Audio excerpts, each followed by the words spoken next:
Bismillahirrahmanirrahim. Assalamualaikum warahmatullahi wabarakatuh.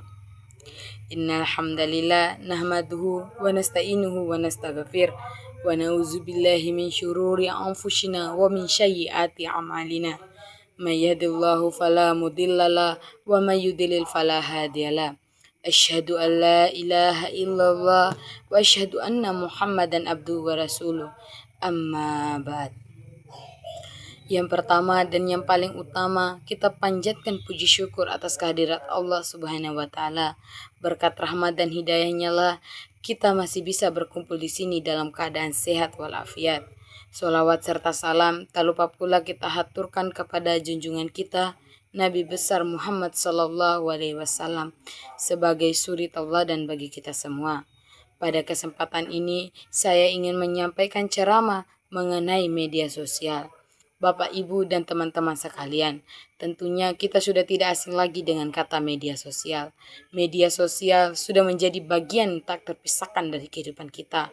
Mulai dari berkomunikasi, mencari informasi, berbagi cerita, hingga menyampaikan pendapat, semuanya bisa kita lakukan hanya lewat genggaman tangan. Namun, kemudahan ini membawa tanggung jawab besar bagi kita semua. Bisa saja media sosial menjadi sarana yang merusak diri kita, orang lain, bahkan mendatangkan dosa besar di sisi Allah Subhanahu wa taala. Islam sudah mengatur segala aspek kehidupan, termasuk cara kita berinteraksi di dunia maya. Di media sosial kita bebas menulis apa saja, namun kebebasan itu ada batasnya. Dan ingatlah, setiap komentar, tulisan, ataupun unggahan kita akan dicatat oleh malaikat. Jangan sampai kita menyakiti hati orang lain dengan kata kasar, hinaan, fitnahan, ataupun gosip. Ucapkanlah kata-kata yang benar, sopan, dan bermanfaat.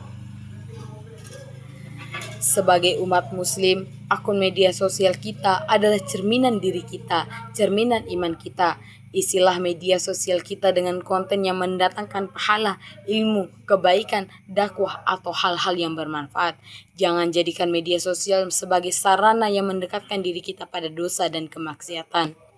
Seringkali kita dengan mudah mengunggah foto, video, atau data pribadi orang tanpa izin, atau bahkan menggunakan media sosial untuk mengejeknya. Padahal menjaga kehormatan dan privasi orang lain adalah kewajiban.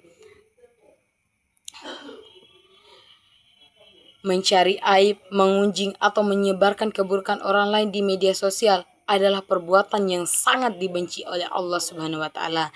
Disamakan dengan memakan daging saudara sendiri yang sudah mati. Itu perbuatan menjijikkan dan berdosa besar. Teknologi dan sarana bukanlah tujuan. Gunakan media sosial untuk mendekatkan diri kita kepada Allah Subhanahu wa taala, mempererat silaturahmi dan menyebarkan kebaikan. Sebagaimana yang telah diingatkan oleh Allah Subhanahu wa taala dalam Quran surat Al-Asr ayat 1 sampai ayat 3. A'udzu billahi minasyaitonir rajim. Bismillahirrahmanirrahim. Wal innal insana lafil khusr illa alladhina amanu wa amilus solihati wa tawassaw bil haqqi wa tawassaw bis sabar.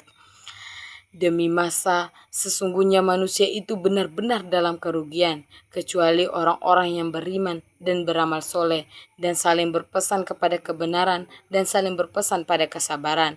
Setiap detik yang kita habiskan di media sosial akan kita pertanggungjawabkan di hadapan Allah Subhanahu wa taala. Jangan sampai waktu kita habis hanya untuk hal yang sia-sia, berdebat yang tidak perlu, atau membuang waktu yang seharusnya digunakan untuk beribadah, untuk kewajiban kita sendiri. Hadirin yang dimuliakan oleh Allah Subhanahu wa taala, media sosial adalah amanah. Apa yang kita tulis, bagikan, dan sukai akan menjadi bukti di akhirat nanti. Mari kita jadikan media sosial sebagai ladang pahala, tempat menyebarkan kebaikan, dan sarana memperindah akhlak sesuai dengan tuntunan Al-Quran dan Sunnah. Semoga Allah Subhanahu wa taala memberi kita pemahaman dan kekuatan untuk selalu menjaga adab kita baik di dunia nyata maupun di dunia maya. Amin amin ya rabbal alamin. Nun qalamun wa mayaskurun. Wassalamualaikum warahmatullahi wabarakatuh.